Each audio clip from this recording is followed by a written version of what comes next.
ప్రకటన 2వ అధ్యాయం.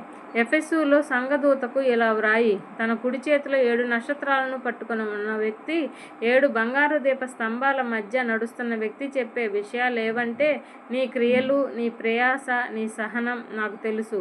దుర్మార్గులు అంటే నీవు ఓర్చుకోలేవని కూడా నాకు తెలుసు.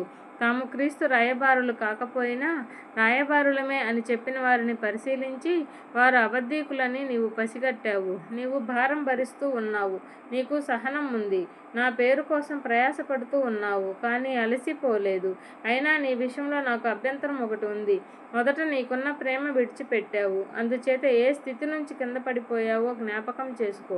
పశ్చాత్తాపపడి మొదటి పనులు చేయి. లేకపోతే నీవు పశ్చాత్తాప పడకపోతే నేను త్వరగా నీ దగ్గరకు వచ్చి నీ దీపస్తంభాన్ని దాని చోటు నుంచి తీసివేస్తాను. అయినా ఈ విషయం నీలో ఉంది. నీ కొలాయితులు అనే వారి చర్యలు అసహ్యించుకుంటున్నావు. అవంటే నాకు కూడా అసహ్యమే. సంఘాలకు దేవుని ఆత్మ చెప్పేది విని చెవిగలవాడు వింటాడుగాక.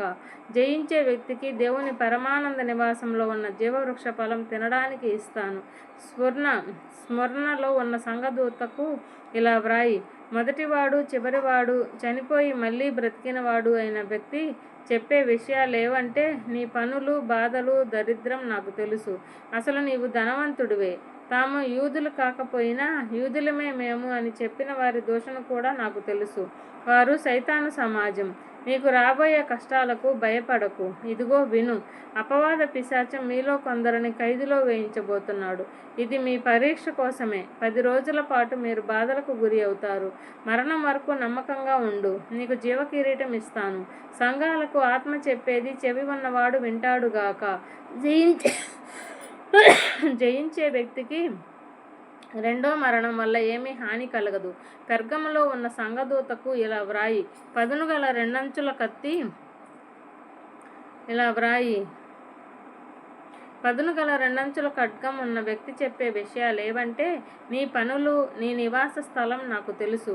అది సైతాను సింహాసనం ఉన్న స్థలం. అయినా నీవు నా పేరును గట్టిగా చేపట్టి ఉన్నావు. సైతాను నివాసం ఉంటున్న ఆ స్థలంగా నా నమ్మకమైన సాక్షి అంతిపాస్ హతమైన రోజుల్లో కూడా నా గురించిన విశ్వాసం నీవు కాదనలేదు. అయినా నీ విషయంలో నాకు అభ్యంతరాలు కొన్ని ఉన్నాయి. అవేమంటే, బిలాం బోధను అనుసరించేవారు కొందరు అక్కడ మీ మధ్య ఉన్నారు.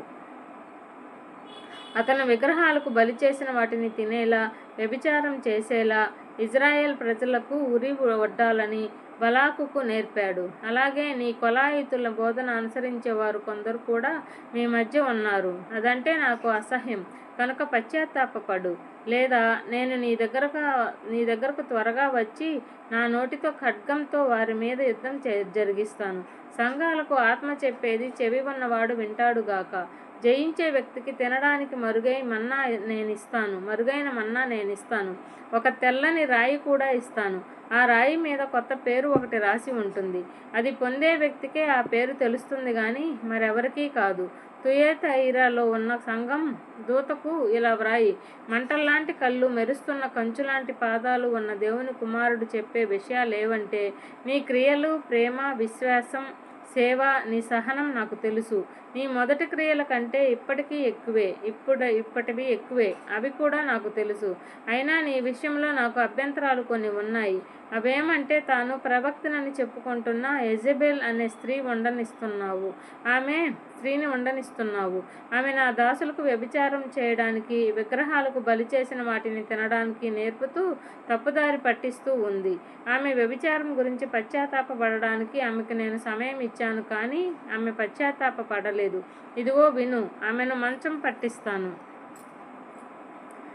ఆమెతో వ్యభిచరించిన వారు తమ పనుల గురించి పశ్చాత్తాప పడకపోతే వారిని మహాబాధలో త్రోసివేస్తాను. ఆమె పిల్లలను చంపి తీరుతాను. అంతరంగాలను, హృదయాలను పరిశీలించేవాణ్ణి నేనే అని అప్పుడు అన్ని సంఘాలకు తెలిసిపోతుంది. మీలో ప్రతి ఒక్కరికి తన క్రియలకు తగిన దానిని ఇస్తాను. అయితే నీతోనూ తుయతైరలో తక్కిన వారితో, అంటే ఆ బోధన అంగీకరించకుండా వారు చెప్పుకున్న సైతాను గూఢమైన విషయాలు ఎరగని మీతో నేను చెప్పేదేమంటే, మీ మీద మరే భారం పెట్టను. నేను వచ్చేంత వరకు మీకున్న దానిని గట్టిగా చేపట్టుకోండి. జయించే వ్యక్తికి అంతం వరకు, నా క్రియలు పాటించే వ్యక్తికి జనాల మీద అధికారం ఇస్తాను. అతడు వారిని ఇనుప దండంతో పరిపాలిస్తాడు. వారు కుమ్మరి కొండలలాగా ముక్కచెక్కలైపోతారు. తండ్రి నాకు కూడా ఇది ఇచ్చాడు. ఇంతేకాదు, ఆ వ్యక్తికి వేకువ చుక్కను ఇస్తాను. సంఘాలకు ఆత్మ చెప్పేది చెవిగలవాడు వింటాడుగాక.